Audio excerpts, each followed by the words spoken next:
আসসালামু আলাইকুম। আজকে 19 তারিখ 19শে নভেম্বর।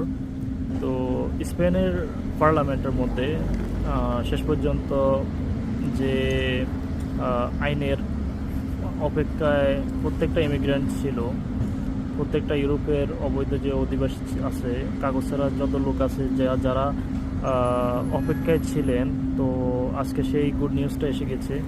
তো ফাইনালি আজকে এটা অ্যাপ্রুভ হয়েছে যে 3 বছরের যেখানে আগে লাগতো, এখন মাত্র 2 বছরের মধ্যে আপনি এদেশে কাগজ করতে পারবেন।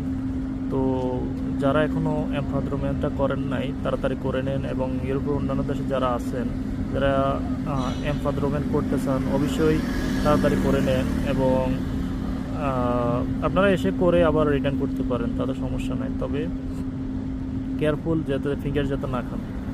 তো তাড়াতাড়ি